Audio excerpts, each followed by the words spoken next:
Welcome everyone to another episode of VargasReef Chronicles, where we sit down, have coffee, right? Beautiful. And this time we changed it around a little bit. We added some cookies. And Advanced cookies, they're the best. talk about gaining more weight. But you know what? I'll just have to stay on the treadmill a little bit longer. However, I came and I visited Dubai. And in this beautiful town of Dubai, there's a great, beautiful shop called ThinkFish. You have to love reefing. The owner of ThinkFish, Ayman. Thank Hi, you. Ayman. How are you, Tony? Good. He runs this place, and we're going to do a couple of little quick video snippets of the place. Let's meet Ayman, find out what he's all about, because he's a very interesting character. Not only does he love keeping reefs, keeping corals, keeping fish, he loves scuba diving. Well, not scuba diving, but more free dive. Yeah. But we'll go into that a little bit later because he's very adventurous. And so now, Ayman, thank you for inviting us to your beautiful place here. This is an amazing shop. It's a pleasure to have you here, Tony. No, thank you. But your shop is really amazing. Thank you very much. But you know what? Before we go into the shop a little bit, let's tell everyone how we met. It was interesting, actually. It was in Germany, Interzoo. I mean, who doesn't know Tony? We all know Tony. And I think it was next to the Aquaforest booth. Absolutely, yep, Yeah, Aquaforest. We were talking about that red elegance coral. Oh my God, a red calophilia. Meanwhile, I never seen a red cataphilia before. Yes. And he showed me a picture and I'm thinking, nah, this is Photoshop. But since then, they've sent me more pictures of different ones. And anyway, It's so beautiful. keep going with your thing.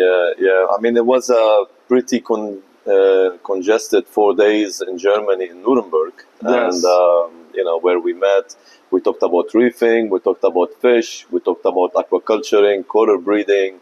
I mean, what else? Propagation, farming, Yes. mariculture. Absolutely. And this is when I found out you were in Qatar, by the way. I've heard about that before. And we were supposed to meet several times, but never happened. No. But guess where? It happened in the Philippines. Then that's right. Then the next occasion was the Philippines. Yes.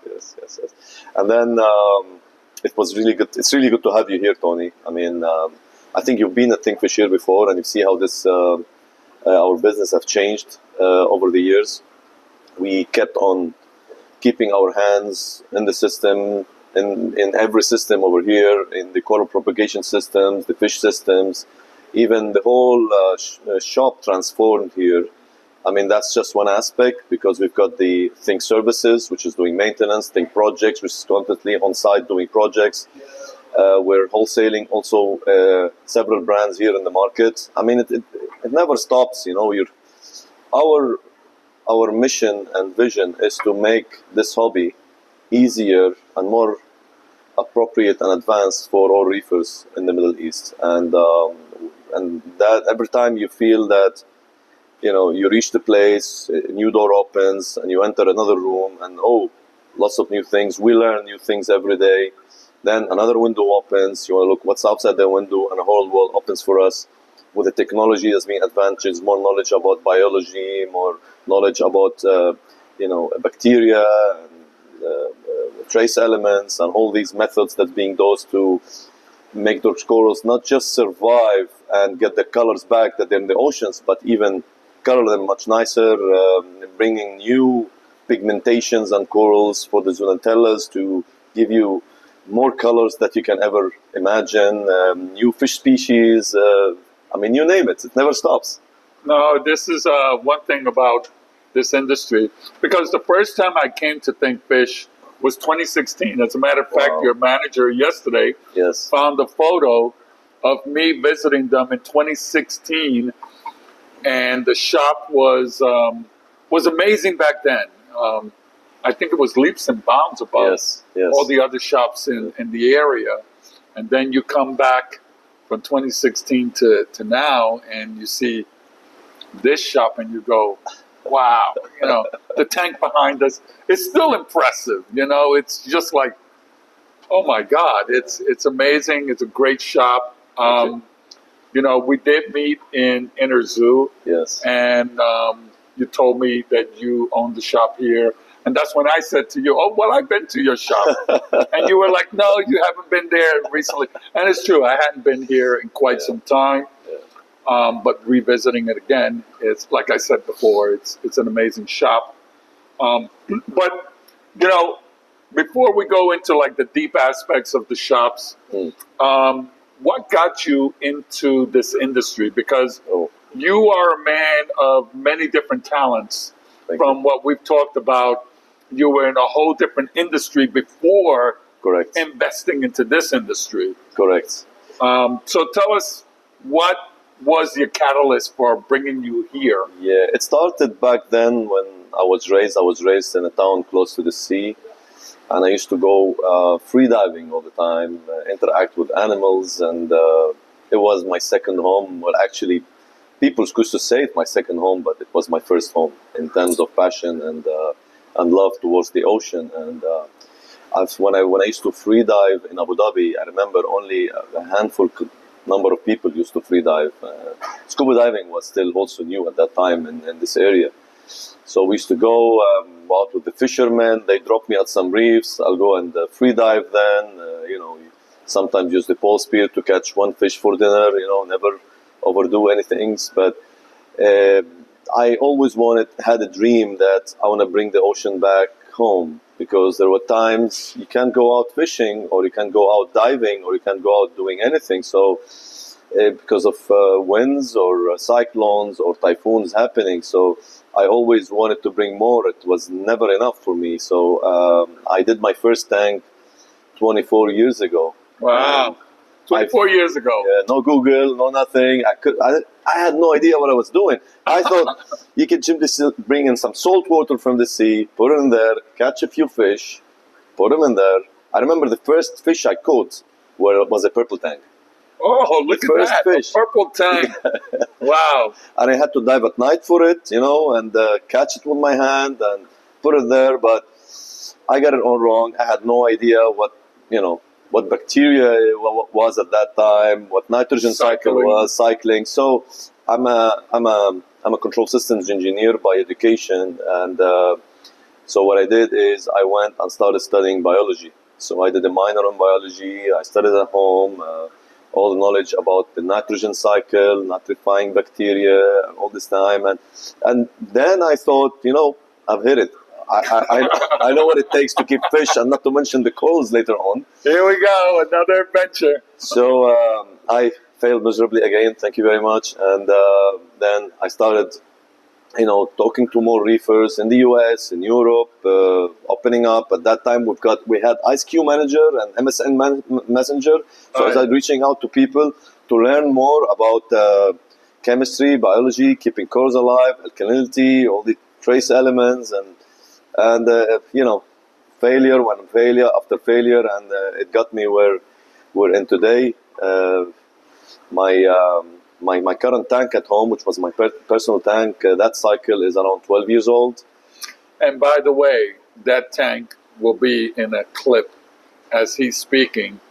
I'm going to show you a clip of his original tank, and now he has redone it. How long has it been since you redid it? Yes, I actually moved house around a year ago, and I went and did a new aquascape, and I cycled that aquascape. It took some time. I had a lot of acroporas growing out of the tank, so with time you get bored of the same scape, the same acropora, and I've had it for 12 years. So I thought maybe it's a chance for me now to get a new scape, something that I've never done before. We call it the Game of Thrones aquascaping. Yes, and you'll see it shortly. Yeah. So I've done it. I actually went in and brought a lot of aquacultured corals, and some of the corals that I had in there, most of my LPS stayed. My acroporas is, I brought like some nice aquacultured ones from Eurocorals and from other places like Come on, let everybody know you went to the U.S. and you came back. Yeah, TSA, WWC, SCI, yeah, you name it. I visited them all, and I got He took advantage of all the shops in the U.S. He said, if they have a particular coral, I'm going there to go get it. I mean, they're all my friends. We meet up in some of these exhibitions, Reefapalooza and Interzoo and other areas. So we're in constant talk because, I mean, look, I mean, this is, it's to us, it's what drives us. It's the passion. It's the love for this. I mean, the reason why I have nice tanks is not because I want to tell the world that we can do nice tanks, but because I want to go, this is going to be my office. I mean, this is my office. I like to be around beautiful aquariums, beautiful species, fish, corals, you name it. Yeah, well, I'll be honest with you. When you walk into this shop, the first thing that greets you is this big baby right here. And it's really impressive because some of the fish are really big. He has a purple tang in here that's the size of a dinner plate. And, you know, you don't see purple tangs like this. It's been here 10 years. It's been here 10 years. 10 years. So in 10 years, this thing went from a little fella to, I'm telling you, the size of a dinner plate like this. He's very big, very fat, really healthy. So the animals here resemble the care that they're getting. The colors are amazing on them. Mm. And, you know, the shop is not small by any regard. No. This is a really big shop. Yeah, it's so 3,800 square feet in area. 3,800 square feet. Correct, yeah. So not square meters. No, square feet. Square feet. Yeah. Okay, more understandable to most of us, right? Yeah. You know, like in Qatar, they use square meters, and every time I talk to someone, they say, oh, well, it's this many square meters, and it's like, okay, relate that to feet, and I have a better understanding. Correct. So, but it's a really big shop, and it also has a second floor. Yeah. Right. So the second floor, actually, you're doing a very special project up there. Yeah, we're gonna be the first, hopefully, business to be successfully breeding jellyfish. We maintain a lot of jellyfish aquarium. We do a lot of jellyfish aquariums. Right. I mean, the whole thing about ThinkFish is to be specialized in aquatics. I mean, that was our vision from day one. We don't want to do any other industries like cats, dogs. So we wanted to focus on aquatics. So we started with the reefing and the freshwater and the planted aquariums, all types of corals, soft corals, LPS, acroporas, mushrooms, you name it. We've got them in there. And we did our first jellyfish aquarium in collaboration with Redfin around 6-7 years ago, and this was the largest individual jellyfish aquarium in the world. We did it for a mansion in Dubai here. And is it still ongoing, that aquarium? Yes, it's still ongoing, but we stopped maintaining that aquarium 1 or 2 years ago. I'm not sure if they're still running it on jellyfish, but we do have some videos where jellyfish is still happening. We'll embed the videos of the jellyfish. Yeah. Right now we're maintaining 7 aquariums with jellyfish. One of them is for one of the iconic 5-star restaurants here in Dubai called Medusa Restaurant. Great restaurant. And the name Medusa comes from the Mediterranean version of jellyfish. So the name of the restaurant is actually resembling the jellyfish. So we also do small jellyfish fixtures. So we thought, you know what, that's a challenge. I mean, that's a new challenge that we've never done before. Let's breed those jellyfish. Why buy them and ship them here so when we can breed them? So we're breeding the jellyfish, we're breeding the live Artemia shrimp that's required to feed those jellyfish. Okay, so the main challenges in those jellyfish is the logistics of it, because you gotta get those live Artemia delivered on site, and they don't last. So you put them in the fridge, they last 2 days, 48 hours. Yeah, but if you grow them yourself, you can grow them from the Artemia into brine shrimp. Correct. Right, so then you have the Artemia for the little baby larval jellyfish, and then for the grown jellyfish, you have the brine shrimp available as well. So you have to culture all of that to then culture all of the jellyfish. Correct. And we're going to have, also we're planning culturing pods, tiger pods, some forms of macroalgae, Copepods as well. Yeah. So we're planning all that. I mean, these experiments were never done on a commercial scale in the industry. You get some reefers doing them at home as personal projects, but we plan to do this here in ThinkFish, and it's not for the actual commercial aspect of it, but it's for the actual fun. It's the passion. I mean, we probably wouldn't be dosing much in our aquariums because these days you've got products that can substitute these things, but we're gonna give it a try. No, and that's really changing the atmosphere of what's going on here in Dubai, because in Dubai there are other shops here, and there's some nice really shops nice here, really we work nice with shops. all of them. Yeah, and you guys work together. absolutely. And it's not a feud. It's not anything like that. It's working, collaborating together. They even do other projects built with other shops. Yeah. So they all work together to form this ecosystem. Yeah, which is great. We also help each other because we represent certain brands like Neptune Systems, Modern Reef, Aqua Illumination, Hana Instruments, and a couple of other brands. They represent other brands which we would need also for some aquariums. So it's a give and take. We work together. We support each other, but at the same time, we on certain aspects we do compete. We fairly compete. I think competition is the ideal thing for any industry because it helps us, push ourselves harder, and it's also more fair for all of our clients. They get to pick and choose what they want, and every business has a different style of doing things. We've got our style, others have different styles, and as we say in the aquatics, just like they say in mathematics, there's more than one way of doing the right thing. So. And this hobby is very well known for that. You can meet 50 hobbyists, and there's 50 ways of success with their tanks. Absolutely. I mean, you look at my book, and there's 40 examples of reef tanks from around the world. Right. Every single one of them operates differently. Every single one of them uses some kind of different methodology in order to have the success that they have. Correct. But at the end of the day, Ayman, I have to say that success is not just a methodology. Correct. Success is the tenacity of the individual, of the business, of the shop. Correct. And I don't ever recall ever meeting you having a conversation about anything other than the business. The business aspect of this is constant with him. And he's always looking. And I appreciate one big thing about you, the fact that you can ask questions about something that you don't know about. Absolutely. I mean, I learn new things every day. I mean, when I started this, I actually started more on the coral side.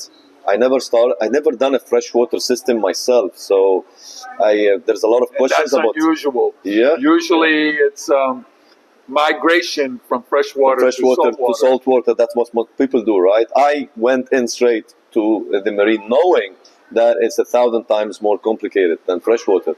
But the thing is, because I love the sea and I wanted to bring the sea home, so to me it wasn't the same to bring a freshwater aquarium home. So I never had a goldfish. I never had anything that has to do with freshwater. I only use freshwater for drinking and washing. That's it. And interesting enough that, we have this big tank right behind us. Yeah. There's another tank over here, which is just fish systems. Yeah. There's another reef tank here. There's another reef tank there. Meanwhile, back there's freshwater and freshwater plants. Yes. So he may not touch the animals. However, at the end of the day, he is dealing with freshwater animals, and he keeps them here. He sells them. Yeah. It's a different clientele, isn't it? It is. I mean, we do have a few clients that do both freshwater and marine, a handful number of them. We're even maintaining their aquariums. But for most, they're either there or there. And we see a lot of people actually jumping ship from freshwater to marine. They ask this question: I've got an aquarium, can I convert it to marine? So we go and do the inspections, see if there's enough space for filtration, because for all the filtration units required. Yeah, you got to change the lighting. Change whatever is inside. If we see the aquarium, we assess the aquarium. If it's old, there's any micro bubbles or bubbles in the silicone, we do advise sometimes to change. It's time to move on. Time for a change, yes. Yeah. So, and you benefit from, you don't have to, pay for all the modifications. You just get the marine one that is fully equipped. The thing is, you could go back from marine to freshwater, but it's not the other way around in most cases. So if it's a freshwater aquarium, it's very hard to do convert it to a marine aquarium unless you do without modifications, So yeah, we have a lot of conversations like that with some clients. Okay. So now, when you started your first one, you said you were having this learning curve. Yeah. Right? And you went and you got educated, you got more information.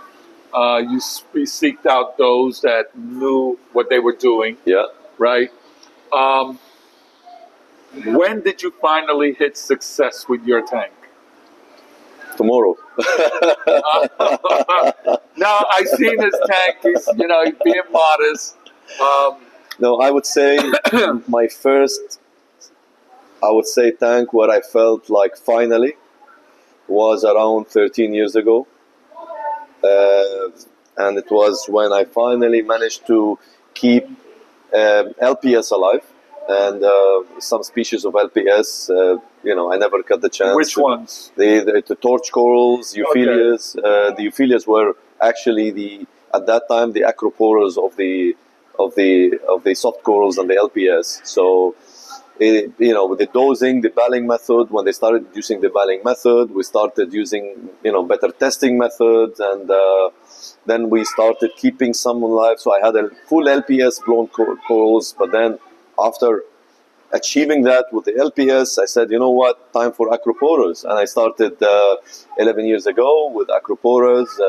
With acroporas is always at the beginning some learning curve, Now there's a big learning curve with SPS corals. Especially that at that time we weren't supported with technologies, because with acroporas, the demand for the main elements and the trace elements is so big that the fluctuations are high usually during the day, especially when you start achieving that high degree of growth.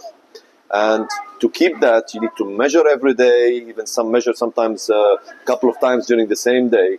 So, we got obsessed with the hobby, and we started measuring 2-3 times a day, the alkalinity mainly. Yeah, no, absolutely. Yeah, you want to make sure that if you're buffering that system, how well are you buffering it? Are you overdoing it? Yes. Are you underdoing it?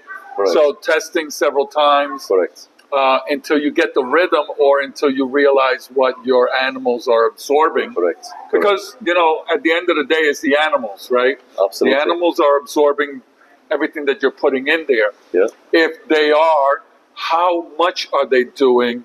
And so monitoring it as much as you can. Monitoring is important. So around 7 years ago, the Trident from Neptune came up with a product.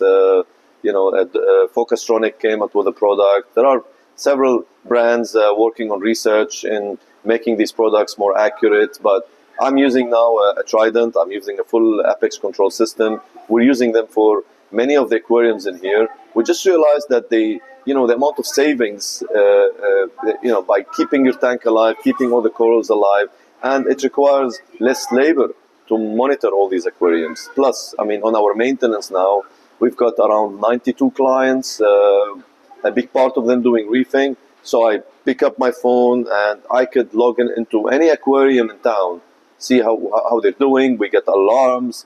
We got an alarm that one of the aquarium was leaking at 3 o'clock in the morning. Wow. We woke up our client at 3 o'clock in the morning and said, can you please go check the aquarium? And the aquarium was leaking. The silicone was dripping water. And we were able to save all the livestock, the corals, the fish, everything, because of technology. So technology these days is not anymore a nice to have or a luxury. It's actually becoming more and more a necessity, especially when you start putting more dollars in the aquarium. Well, it's an insurance policy. Yeah. Really.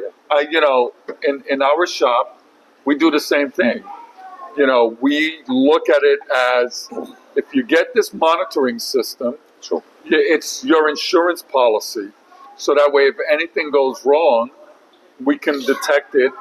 And I don't like bringing up Red Sea a lot, but, Neptune has their thing. But Red Sea really has stepped up. Red Sea has stepped up. Because Red Sea, with their ATO system, has leak detection. Correct. So, you know, it's going to send you a notification by email, by text, and by app. Correct. And it's going to let you know there's a leak somewhere, and you're able to determine how much of a leak it is. Correct. I mean, there are several, several control system brands coming out in the market now, because everybody realized that the future in this is automation. I mean, it's the Internet of Things. It's how to control this. I mean, we're traveling. I once got stuck during COVID in Saudi Arabia, believe it or not, for 2.5 months. No, that's just across the border, man. Yeah, but I couldn't get back because I had to quarantine in Qatar for 2 weeks, and I was on a project there, and I couldn't leave that project because of the LDs, and I gotta close that contract in time. So I got stuck 2.5 months, and for 2.5 months I was monitoring and controlling my aquarium using my phone.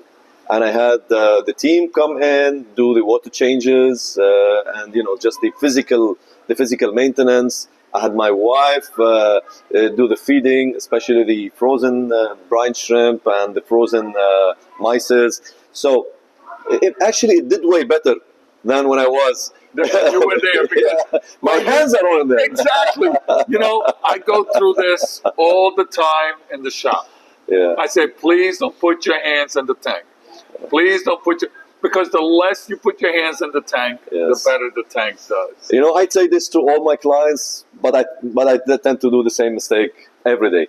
But one of the things that you did bring up is the way this insurance policy works is so beneficial to the client, because at the end of the day, you're able to know what's going on with your tank really instantaneously. Absolutely. It's you live. Look at your app and everything is there already. And I think that's really one of the benefits of today's modern reefing. Correct. The modern reefing of today is much more in tune of what's going on with this animal behind us. Without any doubt. I mean, you could look at it's multiple dimensions of control and programming you can do in there. Besides the safety element and switch off, switch on, if this happens and that happens, to save your tank and save everything, you could actually streamline your pH. For those people, I know people who are dosing calcium reactors and calc, they'll control their calc dosing during the night and the calcium reactor during the day. And I've seen one of our clients with Epics streamlining their pH at 8.05 throughout the day and the night, just by controlling, using the control systems, using the dosers, Neptune dosers, and using several aspects and some programming. You could do it, and it's easy because you don't have to write a lot of code. It's very simple code, and most of it is just shortcuts. You go in and do the shortcuts, and I'll give you. So reefing and controls and programming, all of that has become more modular these days and so easy. Just like you're using a phone and pressing with a few buttons, you can achieve whatever you want. No, and that again, that factor, right, of controlling your pH, like you just mentioned. Yeah. And when you look at your pH, you're trying to stay at a certain number. So during the day, he's got one piece of equipment working. Yeah. And at night, he's got the calcwasser, which the calcwasser, beyond just buffering your pH and keeping your pH stable, it goes beyond that, right? It's adding the calcium. It's precipitating phosphates, it's buffering your alkalinity, all these things, and replenishing your evaporated water. Absolutely. Right? Because your calcium reactor can't do that. No. But your calcwasser can. Yes. So in today's methodology of doing reefing, we are depending a lot on controllers, we're depending a lot on computers. Absolutely.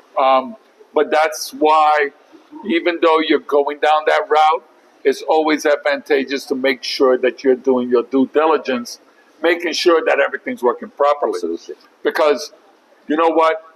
There's still maintenance to be done, like your probes. You can't let your probe sit dirty and think that, my number has been the same for the last 6 months. Have you cleaned your probe? Absolutely. And they need to be in a dark place. I mean, I've seen a client put them in the main display in the back, and then you look at these probes and they're giving wrong results. They're saying this is why they're full of macroalgae on them. Or coralline Or algae. Caroline algae. Yeah. So you gotta dip them in vinegar.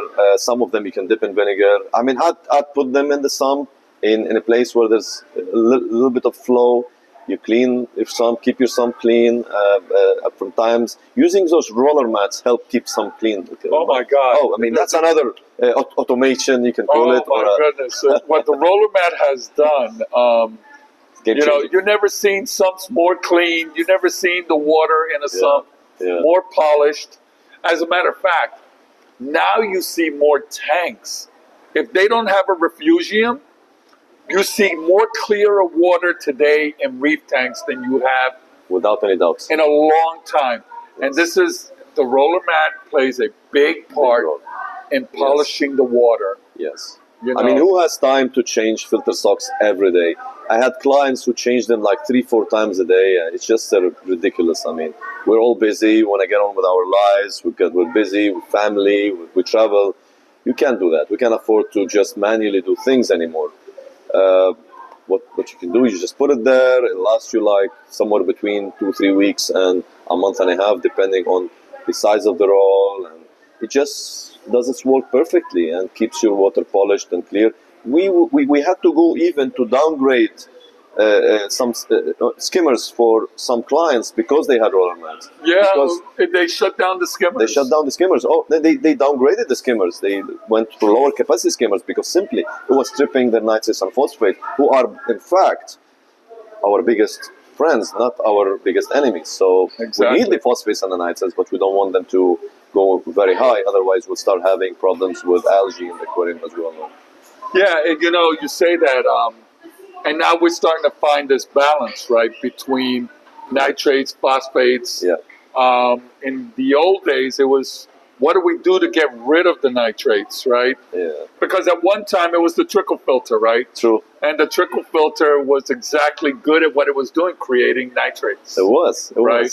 And then we found a solution. We got rid of it, and we kept the live rock, and there's denitrification in the live rock and in the sand that helped remove some of it. Yes. But now as we became more proficient with corals, the corals are removing the nutrients. Right. And now you're finding yourself at a point, you got a roller filter, which is very efficient. Absolutely. And now you got your corals sucking up all the nutrients as well. And your macroalgae, maybe you've got a phrygium or a macroalgae reactor. They're disappearing. Yeah. Because the algae has nothing to eat anymore. That's the opposite problem now. So now it's the opposite problem. So my solution is an easy one. Add more fish. Absolutely. Add more fish. Everybody wants more fish. At the beginning, the main challenge was to say no to clients. Stop adding fish, simply because the industry wasn't up to the level in terms of knowledge, in terms of chemistry, and in terms of equipment and controls in keeping those nitrates and phosphates at the right levels. But these days, we're having now more people coming in, want to add more fish, simply because their nitrates readings are always low. And sometimes we get clients with higher phosphate readings but no nitrates and say, wait a minute, add fish. If you add fish, that raises nitrates and sometimes balance the phosphates. What they're doing, if they're even buying nitrates, we're selling nitrates and phosphates here. So we sell the nitrates. If the phosphate is high, you use nitrates, that will balance your phosphates and bring them down. And there are many ways. For example, one of the brands we have here, they've got P-, P+, C+, and N+. N+ is adding nitrates. C+ is actually carbon dosing, just like the NOPOX over at sea. It brings down both nitrates and phosphates when both numbers are high. We've got P+ and P-. I mean, we got an episode for that on its own because that P+ is adding phosphates, P- is... that will have to be something down the road because absolutely, we have to deep dive on that one. That's a big subject to talk about. And it is an interesting subject because there's a lot of people making claims of many different things. Yes. And I want to be able to dissect that properly for everyone. Yeah. I don't want to mislead anyone going down a different road. Absolutely. Right. So we're going to do an episode one day in the near future. It won't be long from now where we dissect all of these things because it's an interesting topic now. I mean, we're forced and we're faced with the fact that, you have to bring the phosphates, you have to bring the nitrates, because these numbers, if it's too low, it's Absolutely. no good. And you look at a real coral reef. Now, you spent a lot of time on the water on real coral reefs. Yeah. There's a bunch of antheas, and what are they doing? They're pooping all day. Absolutely. They're eating from the water column, and they're pooping. There's no control. Yes. Poop, they're pooping. Who's getting the benefit? The corals right underneath them. Yes, the photosynthetic ones and the non-photosynthetic ones Are all gaining benefit from these animals pooping all day. Yeah. So now we can, if we visit this properly, provide that kind of ecosystem to our tanks, because let's face it, if you're adding nitrates, you're adding phosphates, which I do with my economical reef. Correct. My economical reef, I have to. And every time I add a fish in there, it seems like the biological balance on that tank is 5. Yeah. Whenever I put a number 6 fish in that tank, 1 dies. So now I know that my tank is balanced Reach the limit. at 5 fish. Correct. There's no more I can add to it. Correct. And but the nitrates and the phosphates keep dropping. So I have to introduce more of it. Correct. But that's okay. The tank is doing well like that. But we're figuring it out. And before you know it, we're going to have a ton of fish, a ton of corals, and the right the right balance of nitrates and phosphates. Get the right biology. The good news now, then another window. We talked about windows and doors opening up, in this industry and learning new things. I mean, the automation have reached to a level now where you can really monitor and control nitrates and phosphates. I mean, the Neptune is releasing now the Trident NP. We're going to get them hopefully here soon. And, imagine this. You've got your nitrate reading and phosphate readings, 3-4 tests a day, let's say 2 tests a day, depending on how many you want to do. And you say, if nitrate level and phosphate level at a certain level, those X, those Y, those Z. So you can now achieve much more stability on your nitrates and phosphates, which tend to fluctuate depending on many aspects on your aquarium. I mean, if you suddenly had something die in the aquarium, let's say the corals, get stressed, your fish get stressed, they stop eating. What's going to happen to the nitrate level? It's going to go up, and it's going to go up, and you wouldn't know. I mean, you look at the water, how would you know visually that your nitrates and phosphates are going up? No, because you can have high nitrates, by the way, yes, and have crystal clear water. Absolutely, yeah. I mean, you could get all day long. The temperature could change throughout the season, and it should affect many aspects, including nitrates and phosphates, and you wouldn't know. You wouldn't know. But now you would know, and you can tell your aquarium, if this happens, do that. It's just simple programming, and at least you would know. You probably want to go and come and do like a water change or more water changes for those who are doing less water changes. I mean, that by itself is fantastic, Yeah, but I honestly feel that water changes are a requirement. There's no way around it. You need to do water changes. Without any doubt. And water changes serve many purposes, because I'll tell you, no matter how well balanced an aquarium is, and I've seen beautiful, gorgeous reef aquariums, and you give them a water change, and the corals just like, without any doubt. Without any doubt. Even if your traces are all perfect. I mean, we do ICPs here. We do lab analysis. We send samples to Germany. We're using Modern Reef lab analysis. We test the ROs, and even those aquariums that have spot-on traces with minimal requirements for top-up or changes, they do a water change, and they tell me, Ayman, big change. Yeah, the animals just respond just positively. Just continue doing them on a weekly basis. Keep your trace elements topped up in case the water changes are not enough to top up your traces, especially for those fully stretched acropora aquariums, and you'll just do fine. You never have any issues. Awesome. Now, you run a big business here. Yeah. You do aquatic builds, right? You have tanks that you do. Correct. And the bigger the project, you get other shops or even Redfin involved. Yes. And right now, what's your biggest project? What's the deal? The biggest project we've done was for a tank in Dubai Hills.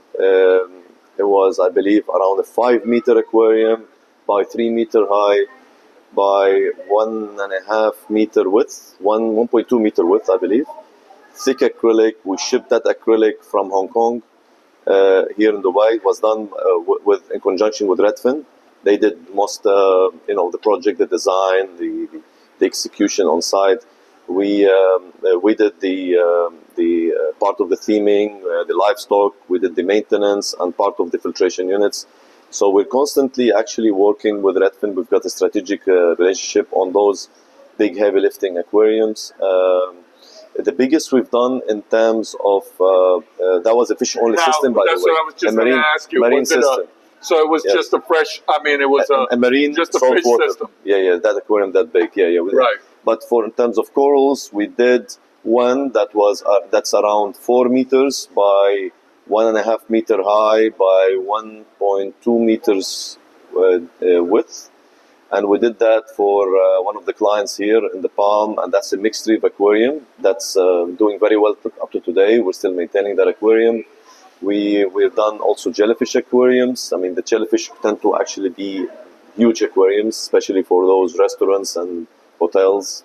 No, I know Jeff Turner. Yes. He has a shop. I can't recall the name. Well, it's not a shop. Yeah. It's actually a business. And what he does is he builds these giant aquariums for customers who have the right pocketbook, right? Absolutely.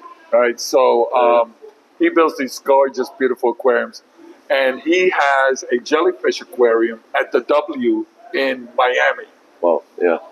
And this tank is huge. I mean, this is big, but it's much bigger than this. Yep. But it is absolutely gorgeous. And then when you put the RGB lights on it and the lights are changing, you've got moon jellies, they'll be amazing. I mean, avatarish, I would say. It's so beautiful. Yeah. So now, you have your business. Yeah. Are you satisfied? I believe that life is an adventure, and the main goal is not the money. Money is just a tool. That's what I believe in order for you to go on and continue, because you need the money to reinvest and to explore more and to have the opportunity to travel more and meet like experienced and knowledgeable people like you and others in the industry, and learn new things, different ways. Things come up, so you're going to continue on updating yourself constantly. I don't think I'll ever be satisfied with anything that's related to aquatics anytime during any year. It's just going to continue. I mean, I'm going to fly to the Solomon Islands and dive there and see and discover new species of coral. Well, that's going to be an adventure, because we're planning to meet Barnett at his place in the Solomons. We can't wait, Barnett. He has the colors of the aquaporas that he's pulling out of the ocean right now. It's just insane. I mean, I actually dropped a video on Instagram and Facebook of a Millipora aquapora with 7 colors on it. 7 colors. I mean, that was just outrageous. So we're going to actually go see these corals there. Yes. We're actually also, in our next trip to the Philippines, he's going to take us to the mariculture facility that they have going on in the Philippines as well, because there they have, they're developing a nice, beautiful, big farm. He's 100% involved in it. Yeah. And is doing absolutely fantastic. I can't wait. I haven't seen that one yet. Yeah. But, I mean, then again, he's also coming up with beautiful fish. Absolutely. How many fish have you seen when we were there? He blew my mind, this guy. I mean, he blew my mind with the fishes that they have, the quality of the fishes, the rare species, the beautiful angels, all the tanks. He's got the hybrid Scopas. I mean, Scopas, yellow Scopas, like bright yellow Scopas. We're getting many of those. I don't think many people here have seen those beautiful yellow Scopas. I got 2 of them in the shop. I actually brought 3 of them. Yeah. One passed away. Yeah. But the other 2 are doing fantastic. And I told the girls in the shop, they need to eat at least 12 times a day. Absolutely. So they're being fed constantly. Constant feeding. You go and look at them, and their bellies are like this all the time. They'll do very well. Yeah. Give them algae, give them the mori, they'll love you. Yeah. So no, but he's got some amazing fish coming out of his place. Without and you know, he knows my baby. My baby is the Genicanthus semifasciatus. Yes. And I've been showing him the fish. Your main question was, is it reef safe? And it's absolutely reef safe. It's beautiful. It is. Okay. So you do underwater. Tell us a little bit of what you do underwater. Yeah. Well, I free dive. This is a little side from Talking Reef and Fish. Yes. He does free diving, and he's actually amazing at it. He's going to talk about it, but you're going to see some videos right now as he talks about it. What a way to end part one with Ayman and ThinkFish. Here's some information on what's coming. He's going to be feeding a tuna live in the wild. So let's take a look at that in part two. But also we'll be visiting his new tank where he's doing this Game of Thrones thing with the rock work. That is quite interesting. And then we're going to come back 6 months to a year and visit him again and see the progress of that tank. However, stay tuned to our channel and please like, subscribe, and ring that notification bell so we can provide you with more content and part two of this series. So, until next time. You have to love reefing.